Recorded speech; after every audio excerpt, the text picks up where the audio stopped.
Buenos días, hermanos, es un gusto poderles saludar a cada uno de ustedes y llegar a sus hogares por este medio. Qué bendición tenerles.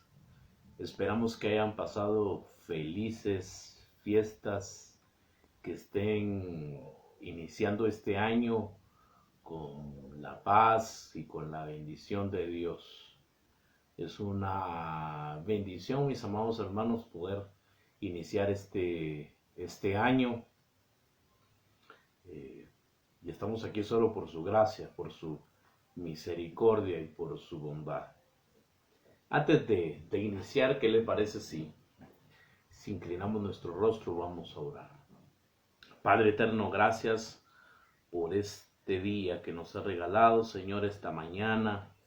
Gracias por tu amor, por tu fidelidad y por tu bondad.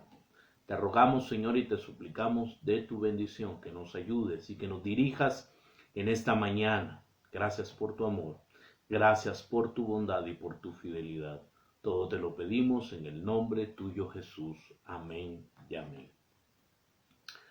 Qué bendición tenerles en este primer domingo del año y que podamos iniciar con buena actitud y sobre todas las cosas estudiando la palabra de Dios. Quiero que me acompañe al Evangelio de Juan capítulo 8. Evangelio de Juan capítulo 8. Hoy he titulado el mensaje Miseria y Misericordia. Los mensajes que traíamos sobre formación espiritual, ya he concluido la serie. Si Dios lo permite, vamos a iniciar otro estudio, pero hoy me gustaría hablarles, mis amados hermanos, sobre la misericordia y la miseria y misericordia.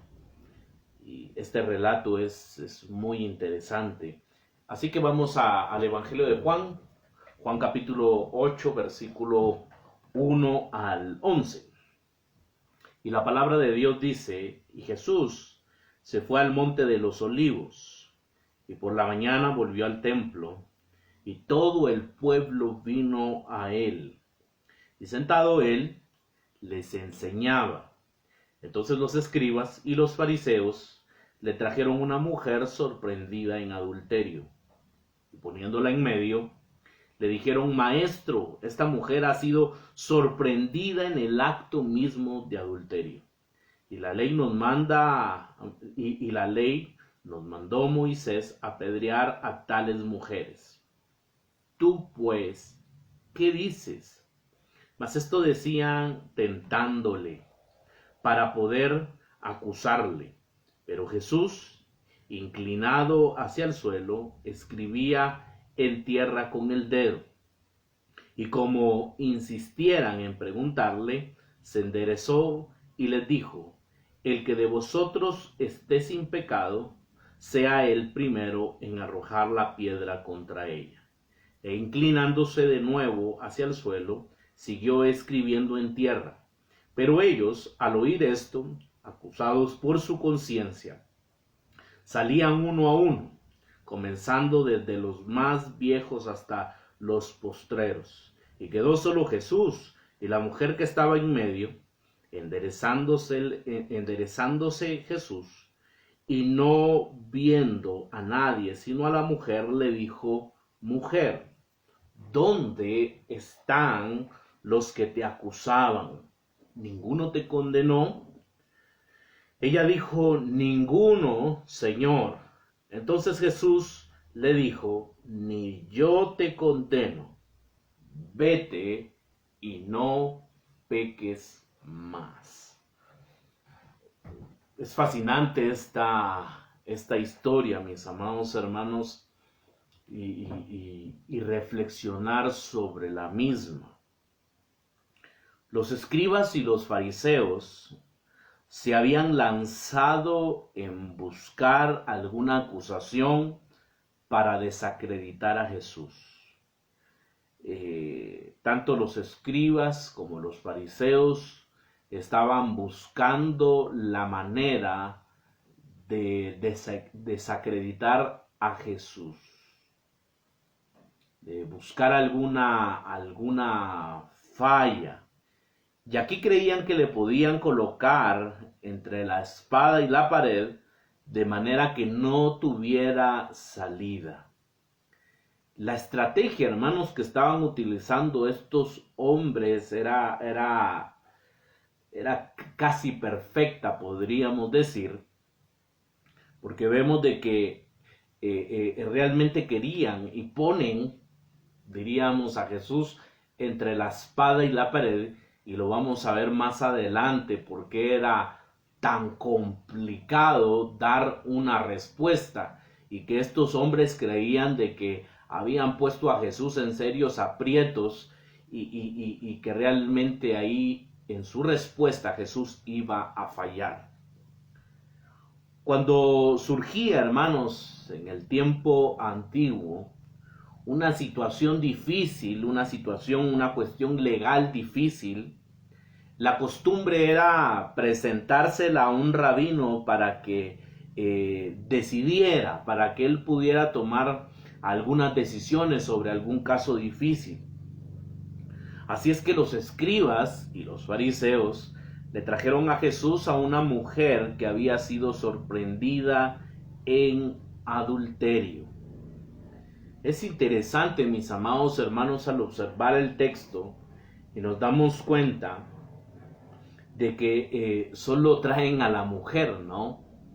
Y que por otro lado uno se pregunta, ¿y en dónde está el hombre? Si esta es una cuestión de dos, ¿no? Pero vemos de que en realidad solo traen a la mujer. Y creo yo que aquí hay algo interesante, mis amados hermanos, porque los escribas y los fariseos no estaban preocupados realmente por hacer justicia, por impartir justicia o que se impartiera la justicia, sino que el interés de estos hombres, de estas personas, nuevamente era poner en aprietos a Jesús. Como decíamos, era desacreditar a Jesús, y esa era la finalidad.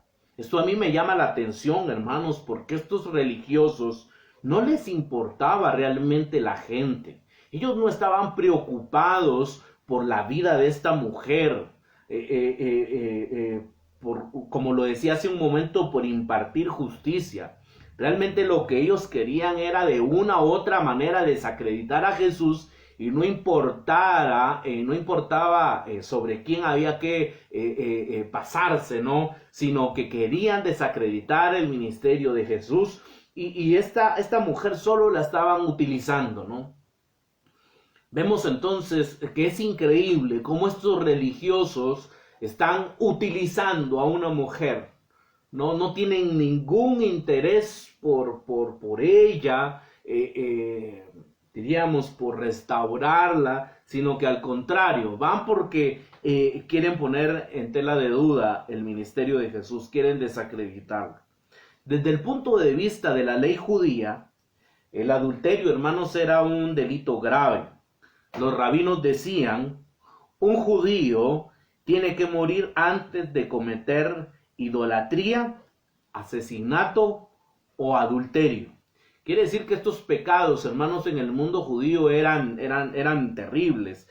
La idolatría, el asesinato y el adulterio. Ellos decían, un judío es mejor que muera antes de cometer estos pecados. El adulterio era, hermanos, uno de los 3 pecados entonces más graves, y se castigaba con la pena de muerte. Aunque habían algunas diferencias en cuanto a la manera de ejecutarla. Quiero que me acompañe para poder tener un poquito más de contexto al libro de Levítico.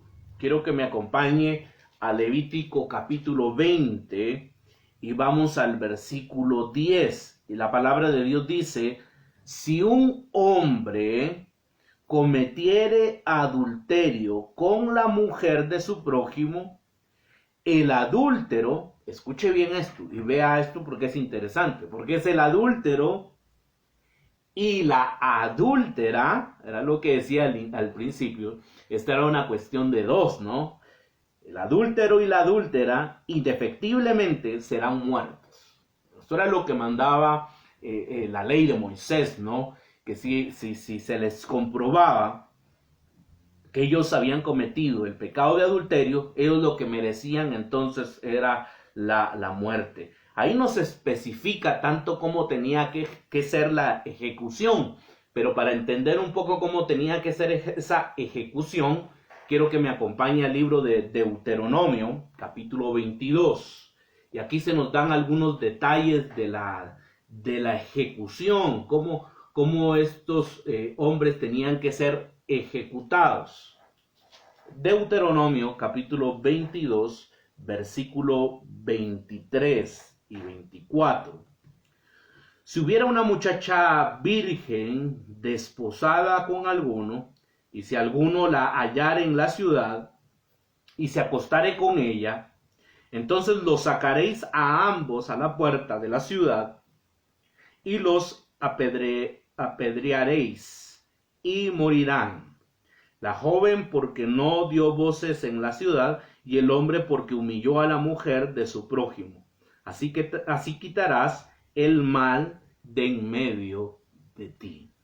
Quiere decir, mis amados hermanos, que la ejecución tenía que ser, pues los tenían que lapidar, ¿no? Los tenían que apedrear.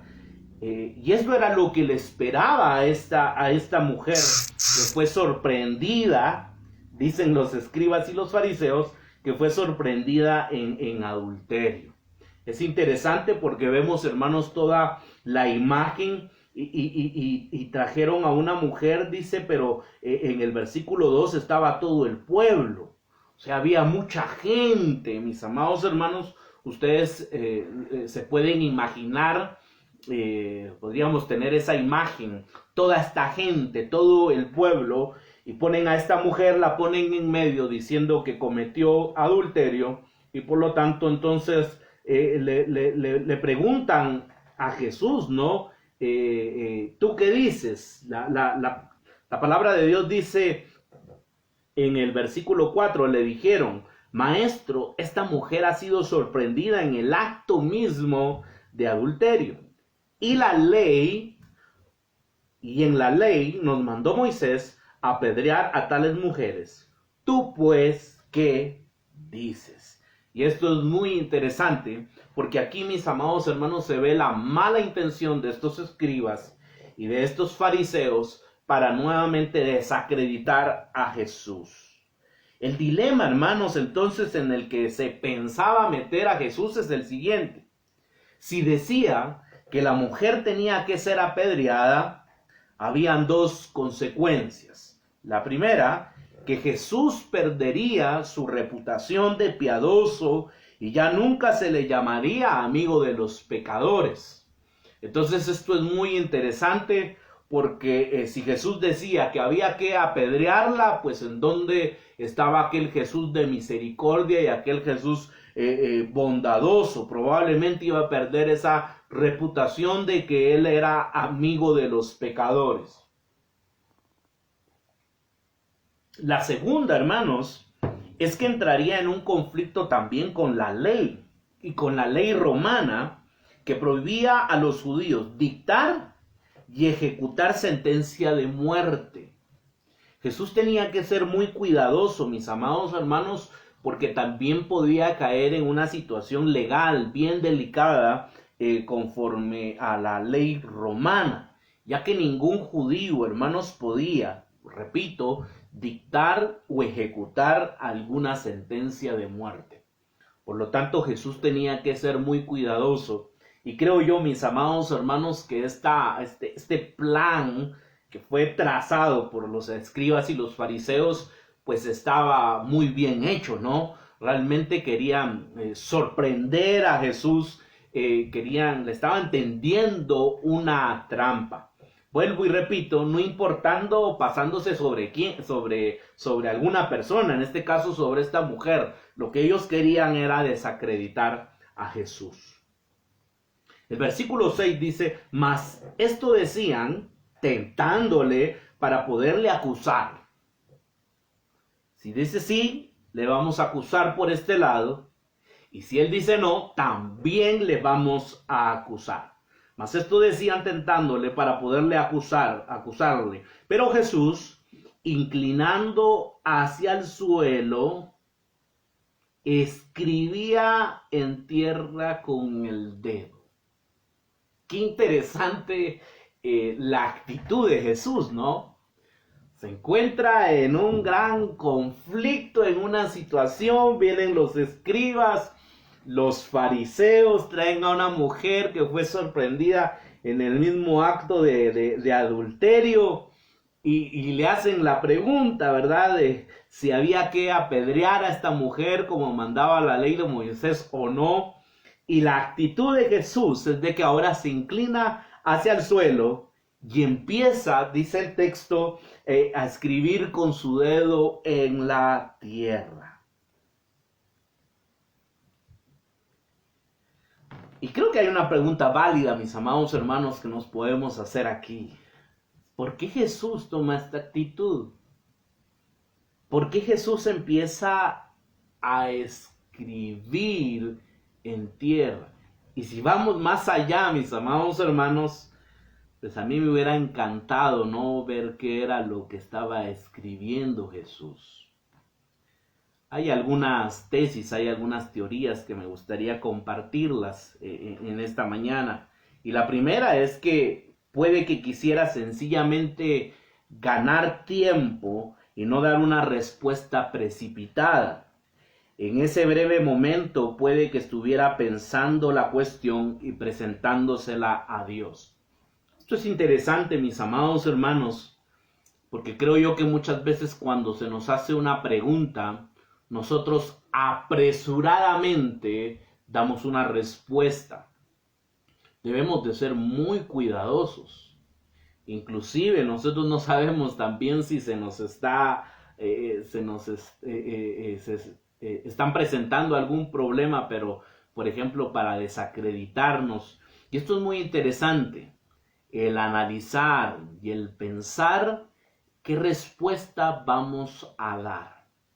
Creo yo que esto es un principio muy importante. No nos precipitemos a dar respuestas de una manera rápida.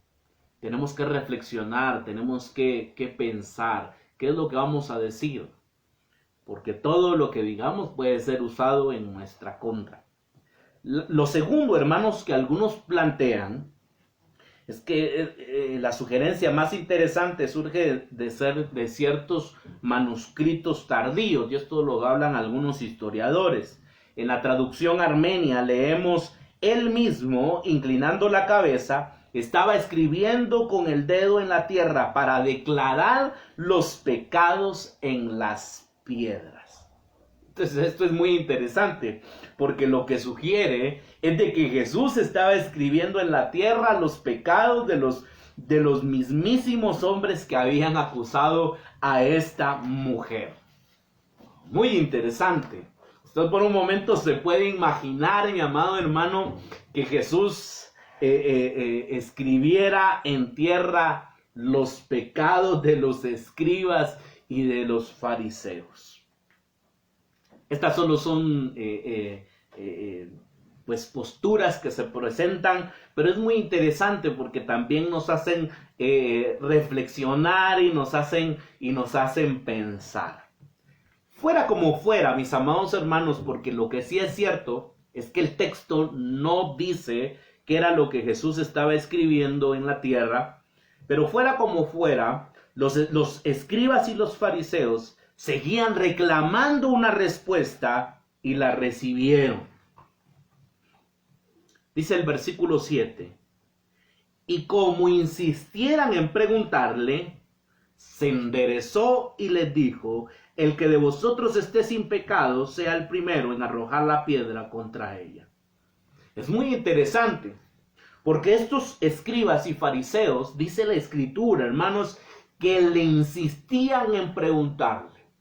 Jesús toma la actitud entonces de escribir en tierra, y vemos que los escribas y los fariseos constantemente le están insistiendo: bueno, danos una respuesta, le siguen preguntando porque lo que ellos quieren es una respuesta para poder desacreditar a Jesús. Y Jesús dice, está bien, apedréenla, pero el que de vosotros esté sin pecado, sea el que tire primero la piedra. Creo, hermanos, que los escribas y los fariseos, como decimos en buen chapín, se fueron de espaldas al escuchar esta respuesta. Bueno, si ustedes la quieren apedrear, muy bien, apedréenla. Pero el que esté libre de pecado, que tire la primera piedra. ¿Se puede imaginar usted la cara de esos escribas y de esos fariseos sorprendidos por la respuesta que dio Jesús? Usted se puede imaginar el silencio en esos momentos y lentamente, dice el texto, que los que estaban acusando a esta mujer fueron desapareciendo. Increíble lo que sucedió. Increíble la respuesta que da Jesús. Vemos en toda esta escena entonces que queda solo Jesús y la mujer. Como lo expresó Agustín, quedaron solos una gran miseria y una gran misericordia. De parte de esta mujer que fue encontrada, sorprendida en adulterio, vemos, hermanos, que ella estaba en la miseria, que ella se encontraba en una situación tan terrible. Y eso es lo que representa esta mujer, la miseria, la situación más terrible. Hermanos, lo que le esperaba a ella era la muerte misma. Indiscutiblemente se encontraba entonces en la miseria. Pero por el otro lado, mis amados hermanos, encontramos a un Jesús lleno de misericordia. Por un lado entonces vemos la miseria, pero por otro lado vemos la misericordia. Aleluya. Mis amados hermanos, porque este es el evangelio que nosotros predicamos y el evangelio el cual nosotros creemos. Un evangelio, hermanos, en el cual nosotros estábamos en miseria, como esta mujer. Pero Jesús salió a nuestro encuentro, este Jesús de misericordia, este Jesús de bondad. Y como le dijo a la mujer más adelante, ni yo te condeno, vete y no peques más. Mis amados hermanos, este evangelio es el que tiene que ser predicado, el que tiene que ser proclamado. Nosotros no podemos quedarnos callados. Tenemos que abrir nuestras bocas y tenemos que predicar, tenemos que proclamar el evangelio, tenemos que testificar lo que Dios ha hecho en nuestras vidas, porque Él ha hecho grandes cosas, porque nosotros hemos tenido ese encuentro maravilloso con ese Jesús misericordioso. Jesús dijo a la mujer, ¿no te ha condenado nadie? Nadie, Señor, contestó ella.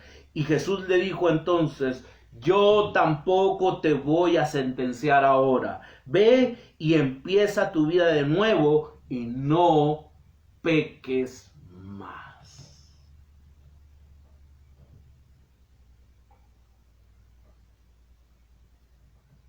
Mujer, ¿dónde están los que te acusaban? ¿Ninguno te condenó? Ella dijo, ninguno, Señor. Entonces Jesús le dijo, ni yo te condeno. vete y no peques más. Este pasaje, hermanos, nos presenta dos cosas en relación a la actitud de los escribas y de los fariseos. Lo primero, hermanos, que yo puedo observar es que se concebían que su función,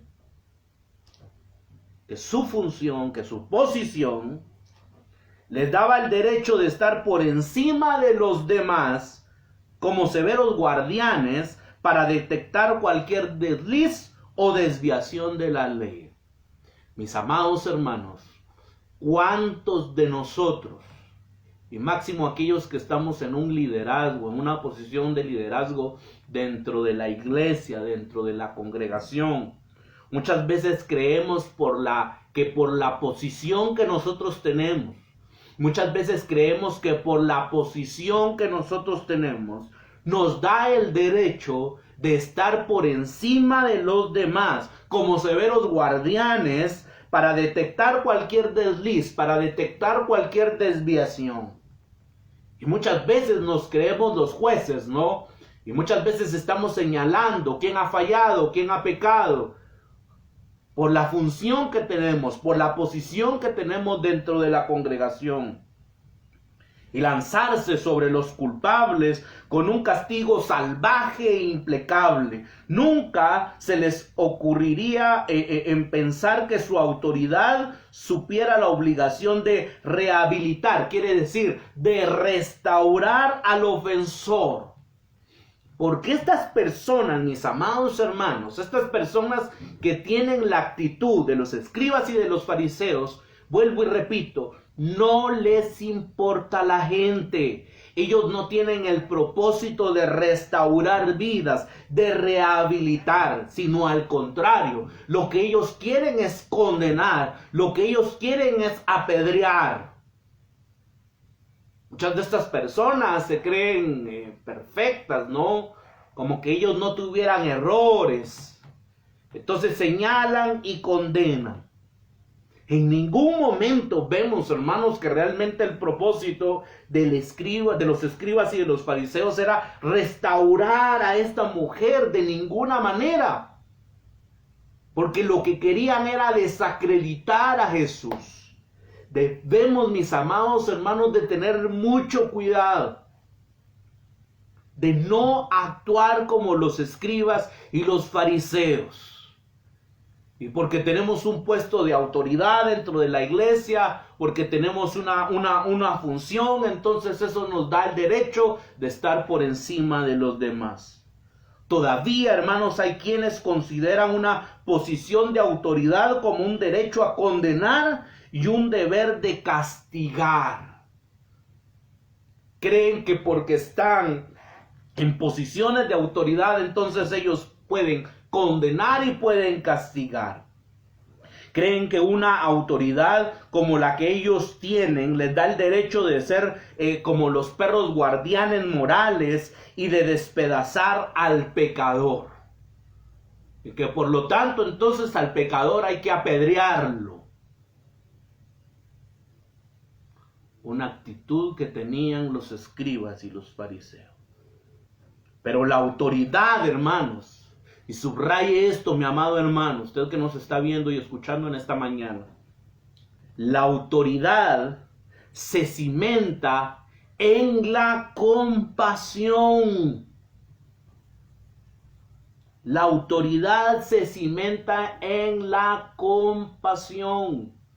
El miércoles, mis amados hermanos, hablamos del fruto del Espíritu.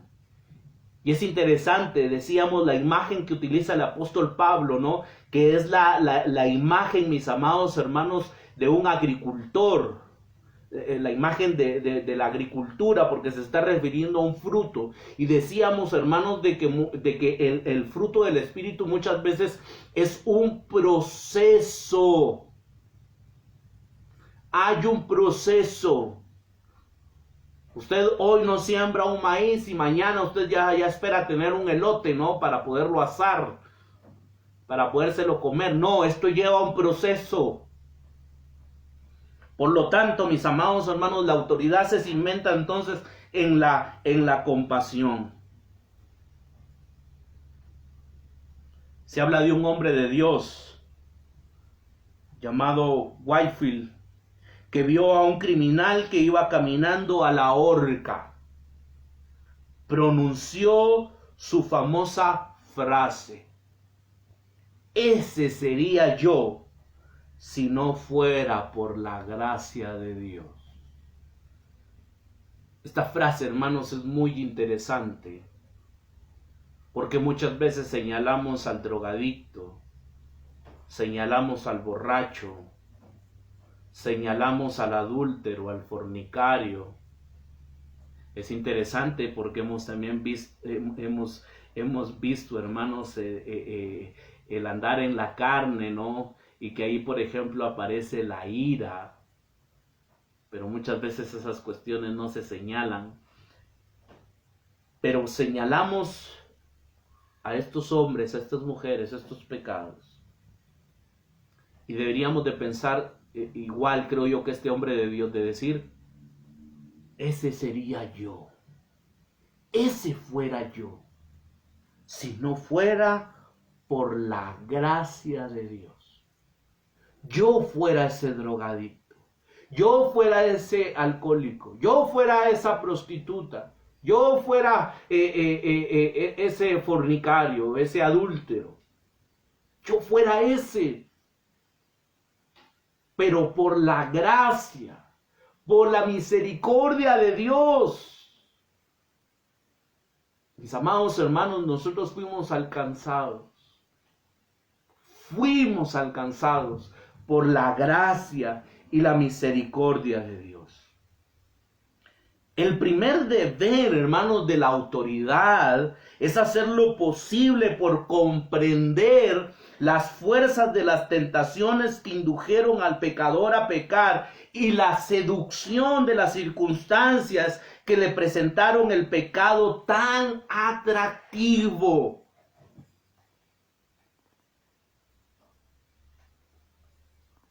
Les quiero comentar, mis amados hermanos, y regularmente pasa aquí en Chimaltenango. Ustedes saben que existe la zona roja, ¿no?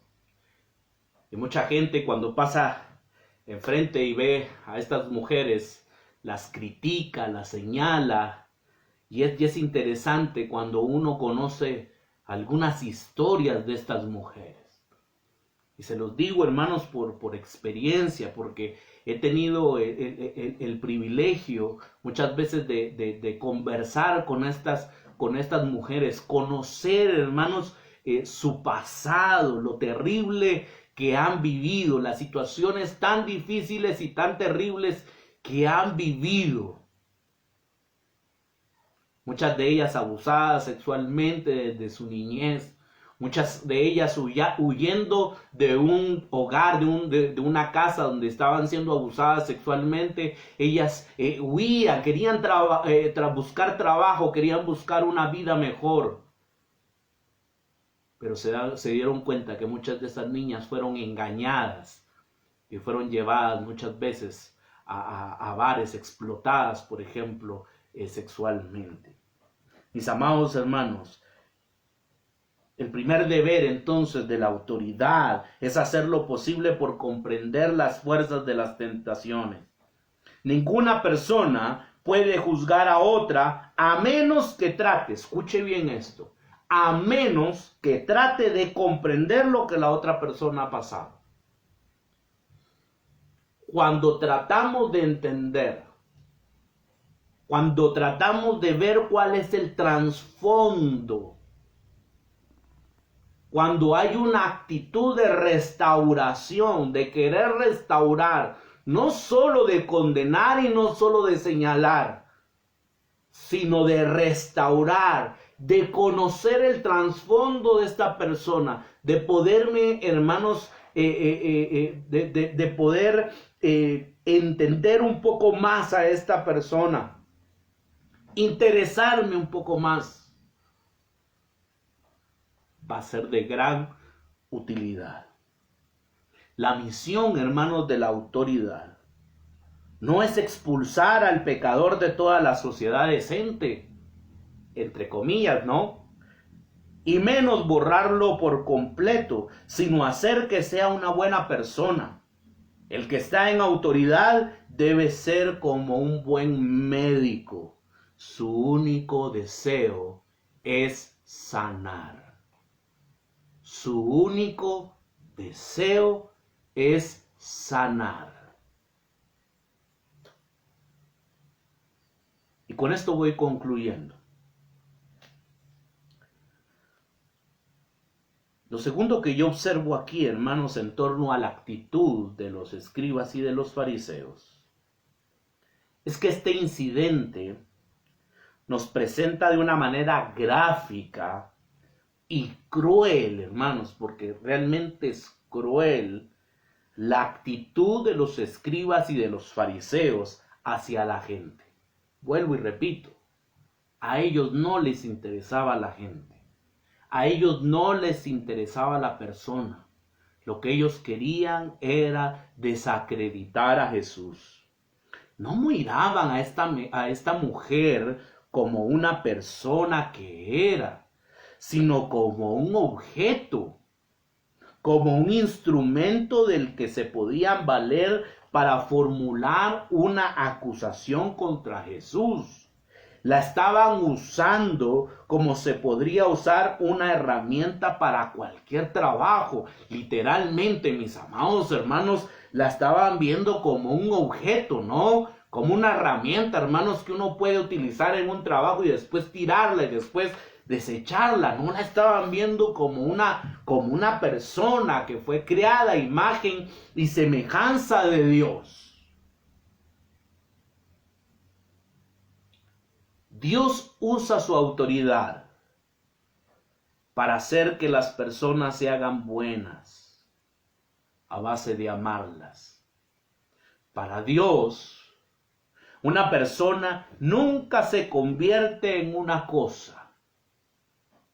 Debemos usar la autoridad de que disponemos siempre para comprender y siempre para por lo menos intentar rehabilitar a la persona que ha cometido un error. Y nunca empezaremos siquiera a hacerlo así, o a menos que recordemos que todos los hombres y las mujeres son personas, no cosas. Que son personas que fueron creadas a la imagen y a la semejanza de Dios. Mis amados hermanos, que tengan un excelente inicio de año. Nuestras vidas le pertenecen a Él. Es un año incierto, ¿no? Pero el Señor lo tiene todo bajo control. Su vida y mi vida dependen del Señor. Inclinemos nuestro rostro, vamos a orar. Padre eterno, gracias por este tiempo. Gracias, Señor, por tu amor, por tu bondad y tu misericordia. Dios Todopoderoso, porque un día saliste a nuestro encuentro, Señor, y nos rescataste, rehabilitaste nuestras vidas, restauraste, Señor, nuestras vidas. Señor, porque tú sí tenías la autoridad para apedrear a esta mujer, mas no lo hiciste. Por tu gracia y por tu misericordia. Gracias, Señor, por este tiempo. Ayúdanos a tener tu actitud, Jesús, y no la actitud de los escribas y de los fariseos. Te lo rogamos, Señor. Muchas veces somos buenos para señalar, para condenar, pero muy pocas veces nos tomamos el tiempo para restaurar al que está apartado de los caminos de Dios, al que no conoce a Dios. Señor, ayúdanos. Te lo rogamos, Padre eterno. Gracias por este tiempo, Señor. En el nombre de Jesús. Amén y amén. Mis amados hermanos, nos pueden seguir en Facebook, nos pueden encontrar como Ministerio Renacer. También nos pueden seguir en nuestro canal de YouTube, nos pueden encontrar como Ministerio Renacer Guatemala, y también en Instagram como Ministerio Renacer Guatemala. Mis amados hermanos, les mando un fuerte abrazo. Les mandamos junto con mi esposa un fuerte abrazo. Que Dios les bendiga, que Dios les guarde, que tengan una excelente mañana, un excelente día, y que podamos iniciar, hermanos, este año confiando en el Señor. Recordemos algo, hermanos, creo yo que es muy importante. Recuerde que nosotros somos hijos de Dios, que nosotros somos parte de la familia de Dios, y que Él cuida de sus hijos, Él cuida de su familia. Que Dios les bendiga y que Dios les guarde.